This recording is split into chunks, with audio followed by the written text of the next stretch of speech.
아침을 맞습니다. 지금도 여전히 폭력에 신음하는 수많은 이웃들에게 부활하신 이가 전하는 평화가 함께하기를 빕니다.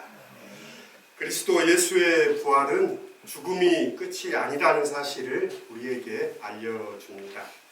예수의 부활은 하나님이 끝났다라고 할 때까지는 끝나지 않았다는 사실을 우리에게 상기시킵니다. 하나님께서 끝내지 않는 한 역사에 이 새벽은 반드시 온다는 사실입니다.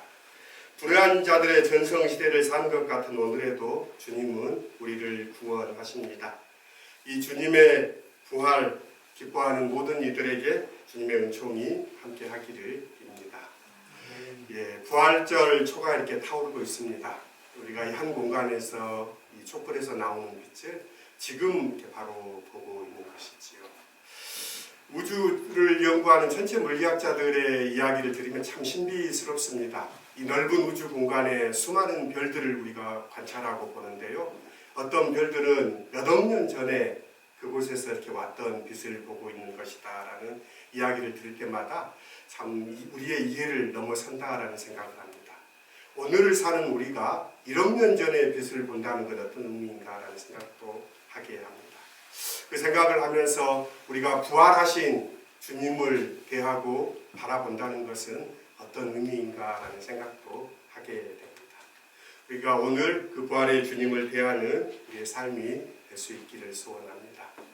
성서 일과의 말씀을 따라 계속해서 우리는 누가복음 말씀을 보고 있습니다. 누가복음 오늘 24장은 순환의 주제였던 22장, 23장과는 대조적입니다. 죽음의 힘을 이기는 부활의 힘이 드러나고 예수의 역사가 교회의 시작으로 건너가는 연결 부분입니다. 24장은 빈 무덤 이야기, 그리고 부활한 예수와 제자들의 만남, 또 11 제자들에게 나타나신 승천의 이야기로 이루어져 있습니다. 빈 무덤은 이제 살아있는 예수를 준비하는 독립된 이야기입니다. 빈 무덤 전승은 교회의 오래된 이야기입니다. 23장의 마지막 구절인 예수의 죽음과 장례 이야기를 기억하면 오늘 본문을 이해하기 쉽습니다. 55절 56절은 이렇습니다. 갈릴리에서 예수와 함께 온 여자들이 뒤를 따라 그 무덤과 그의 시체를 어떻게 두었는지를 보고 돌아가 향품과 향유를 준비하더라. 안식일 다음 날, 즉 한 주의 첫날인 첫 번째 부활절 주일에 벌어진 일입니다. 당시 무덤은 입구에 원반 모양의 큰 돌로 입구를 막았습니다. 큰 돌은 사람 장정이 이렇게 여럿이서 옆으로 돌릴 수 있었습니다. 예수의 무덤에 도착한 여인들은 돌이 옮겨진 것을 보았고 예수의 시신은 보지 못했습니다. 성서에 시신을 발견하지 못한 이야기가 여럿 있습니다. 에녹의 시신도 발견하지 못했지요. 에녹은 하나님과 동행하다가 올라갔다라고 성서는 표현합니다. 또 모세의 시신이 어디에 있는지 알지 못한다라는 말도 있고요. 또 엘리야의 시신도 50명의 장정이 사흘 동안 찾았지만 엘리야를 끝내 찾지 못하였다라는 보도도 이어집니다. 이런 이야기들의 연속일까요? 여인들은 자신들이 주님의 시신을 찾지 못하는 것이 아닐까 하는 두려움이 있었습니다. 예수의 시신을 찾지 못한 여인들은 근심에 사로잡혔습니다. 그때에 찬란한 옷이라고 표현했는데요. 단순히 하얀색이나 반짝인다는 것이 아니라 빛을 품어낸다는 뜻입니다. 그래서 여인들은 겁에 질려 감히 쳐다보지 못합니다. 천사들은 그녀들에게 말합니다. 여러분들은 어찌하여 살아계신 분을 죽은 자 가운데서 찾고 계십니까? 천사가 이렇게 사람에게 이야기를 건네는 것이 성서에는 여러 등장합니다. 이스라엘을 저주하러 나섰던 발람에게 여호와의 천사가 어찌하여 너는 내 나귀를 여러 번 때렸느냐라고 묻기도 하고, 사울에게 나타난 주님은 왜 나를 핍박하느냐라고 이렇게 묻기도 합니다. 이런 물음들은 생각해 보라는 것입니다. 천사들은 이어 여인들에게 예수의 시신이 보이지 않는 이유를 설명합니다. 그분은 여기 계시지 않고 다시 살아나셨습니다 라고 전합니다. 살아나신 분이 왜 무덤에 있겠습니까? 라는 천사들의 반문인 것이지요. 천사들은 여인들에게 예수의 부활을 알렸습니다. 부활을 증거를 찾는 이들이 있습니다. 그러나 부활의 증거는 빈 무덤이나 천사들의 증언일 수는 없습니다. 천사는 여인들에게 부활의 증거를 주지 않습니다. 부활을 알렸을 뿐입니다. 천사 역시 예수 부활의 증거로 인용될 수 없습니다. 천사가 나타났기 때문에 예수가 부활하는 것이 아닙니다. 천사는 다시 살아나셨다라고만 전합니다. 여기서 살아나셨다라는 헬라어 에게이로는 하나님께서 일으켜 세우셨다라는 의미입니다. 그러니까 하나님께서 그를 다시 살리셨다라고 전할 뿐입니다. 예수는 스스로 살아난 것이 아니라 아버지 하나님께서 다시 세우셨다라는 뜻입니다. 우리 신앙의 이성의 부분에 있어서 이 도약이 이 부활의 이야기입니다. 현대 과학을 보고 인체의 상태를 아는 현대인들에게 부활은 더욱더 당혹스러운 사건입니다. 예수의 장례를 그린 작품 중에 무덤 내부를 보게 하는 의도로 그려진 독특한 작품이 있습니다. 오늘 마음으로 있는 걸 주보에 실어 보았는데요. 그림을 보시면 어두운 바위 무덤 안에 천으로 둘러싸인 예수님의 시신이 있습니다. 하얀 붕대를 적신 피는 그가 어떤 죽음을 당했는지를 표현합니다. 동굴을 막고 있는 돌이 살짝 열려 있습니다. 그러면서 이 붉은 빛이 스며들고 있습니다. 그러니까 이제 밝아오는 새벽빛이 보여지는 것입니다. 빛은 이 동굴의 이 문으로부터 들어오는 것이 아니라 특이하게 예수의 시신의 머리에서 빛이 바랍니다. 그러니까 작가는 이 그림을 통하여서 부활의 이 사건을 그려서 표현하고 있습니다. 빛은 이 예수님의 어린 머리에서 빛나고 있습니다. 죽은 자의 머리 위에 부활절의 빛을 정의롭게 표현하고 있는 그림입니다. 이 장면은 누구도 목도한 적이 없기에 작가의 상상력에 기대어 우리는 부활의 그 모습을 그려봅니다. 이 그림을 묵상한 마르타 존타는 이렇게 이야기합니다. 죽음은 더 이상 삶의 끝이 아닙니다. 믿는 자들에게 죽음은 새로운 날의 시작이요 출발입니다. 부활절 아침의 선포는 모든 무덤을 가로질러 우리가 눕게 될 무덤 너머를 가리킵니다. 천사의 말을 들은 여인들은 생전에 예수께서 갈릴리에서 하셨던 말씀을 떠올립니다. 여인들은 천사의 말을 듣고 예수님께서 하셨던 말씀을 기억합니다. 평소에 마음에 담아두지 않고 흘겨 들었다면 이 말씀이 생각나지 않았을 것입니다. 그러나 그 말씀을 그녀들은 마음에 담아두었기 때문에 그 말씀을 생각했습니다. 여인들은 예수의 말씀을 오랫동안 간직해 온 것입니다. 그래서 이 여인들이 부활의 첫 증인이 됩니다. 우리가 부활절을 기념하는 것은 아주 위대한 일을 기억하고 싶기 때문입니다.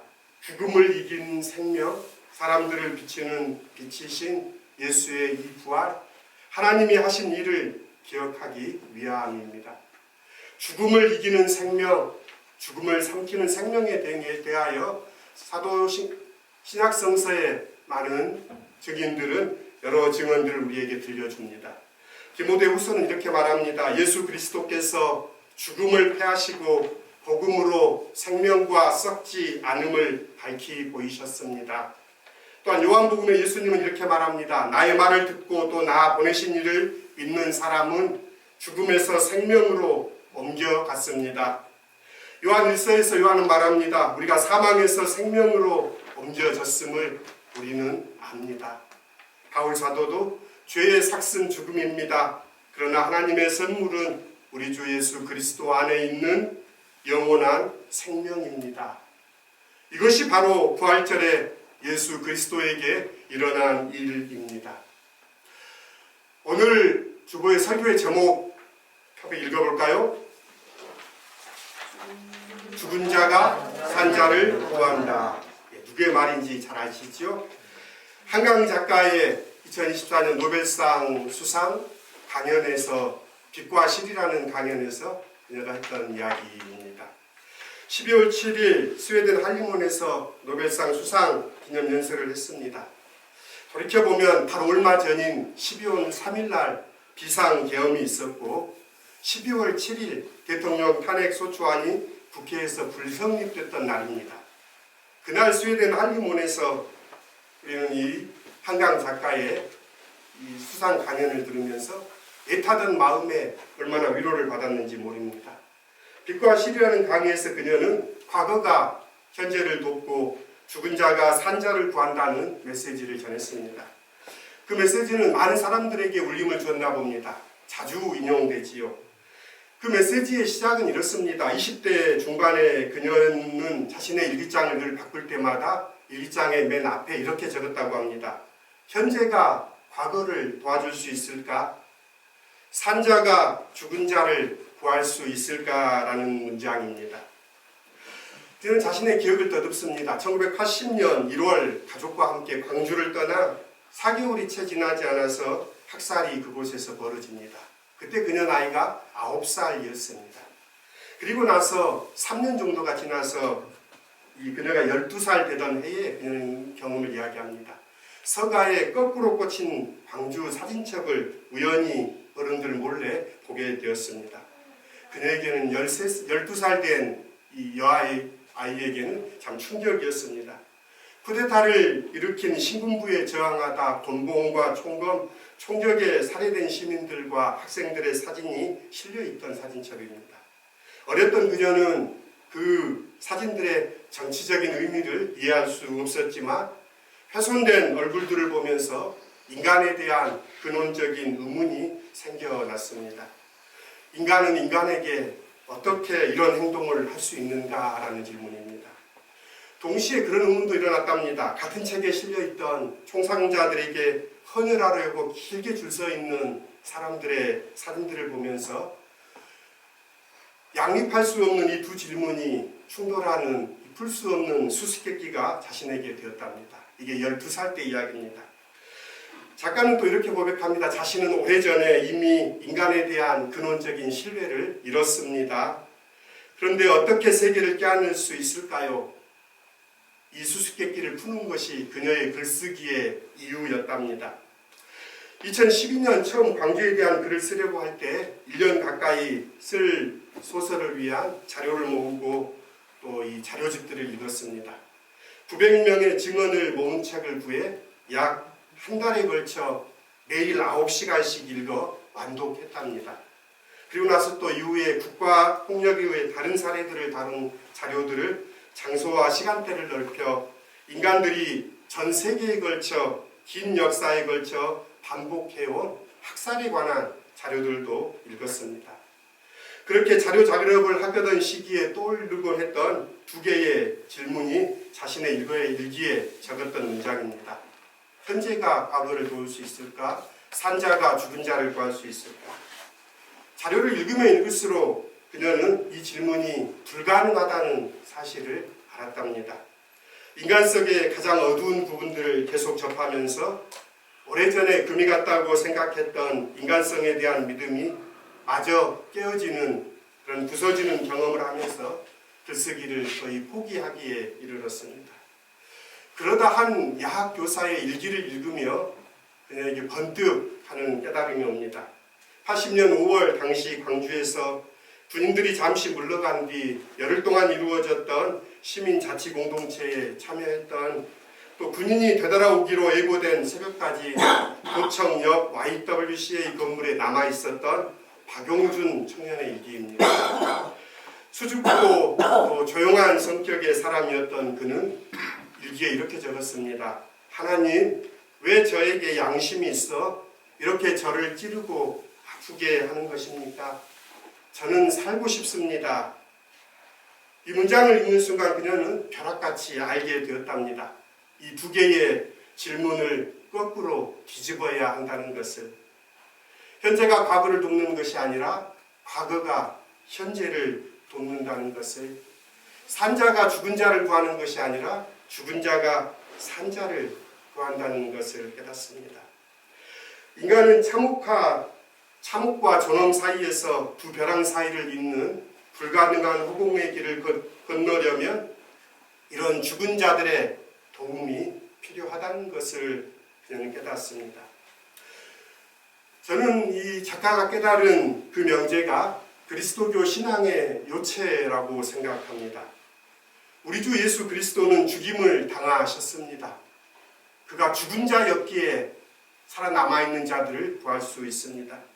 죽었던 그가 다시 살아나셨습니다. 그가 우리의 구주가 되셨습니다. 모든 고통당하는 자들의 영원한 구원자가 되신 것입니다. 보네포의 삶을 목도했던 이들은 그의 삶을 묘비명의 형제들 가운데 그리스도의 증인이라고 표현했습니다. 그는 이야기합니다. 그는 교수형에 처해진 그 사형대 앞에서 죽음은 내게 끝이 아닙니다. 이제 새로운 생명이 시작되려고 합니다. 이게 그의 고백입니다. 우리가 늘 찬양하지요. 그의 삶의 고백은 이렇습니다. 어둠은 우리를 짓누르려 하지만 주님의 그 불빛은 고요히 타오릅니다. 그 선한 힘이 우리를 감싸시니 그 어떤 일에도 희망 가득 주 언제나 우리와 함께 계시니 밤이나 낮이나 하루 또 하루가 늘 새롭습니다. 이것은 부활을 믿고 죽음이 생명의 삼킴바 되었다함을 믿는 이들의 고백입니다. 그분은 여기 계시지 않고 살아나셨습니다. 그가 살아나셔서 우리를 구원하십니다. 우리의 생명도 주님과 함께 일어날 것입니다. 주님의 그 부활을 기억하며 기념하며 기뻐하는 오늘, 그 부활이 우리의 부활로 이어짐을 믿고 살아가는 지체들 위해 부활의 권능이 함께하는 은혜가 있기를 기원합니다. 소개를 맺습니다. 한강 작가의 노벨 문학상 수상 강연의 제목은 빛과 실입니다.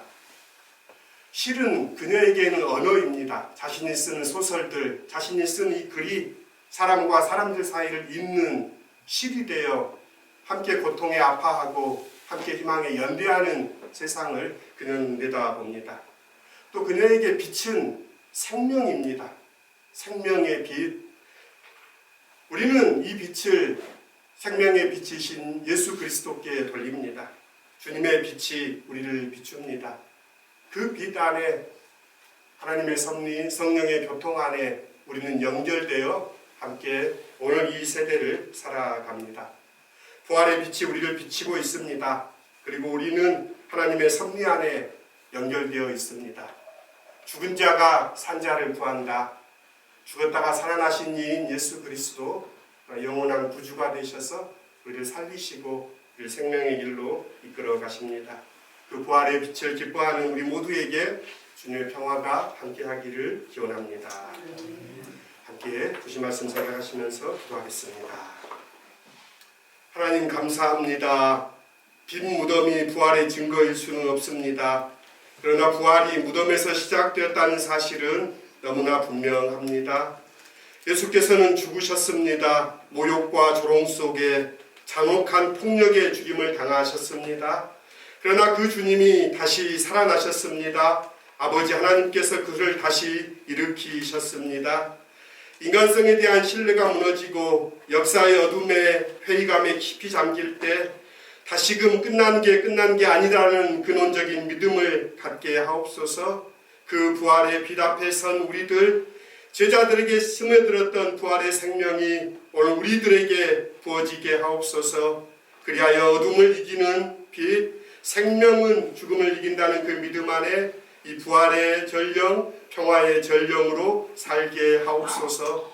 죽은 자가 산 자를 구한다는 그 명백한 증거이신 예수 그리스도를 굳게 붙들고 살게 하옵소서. 예수님의 이름으로 기도드립니다. 아멘.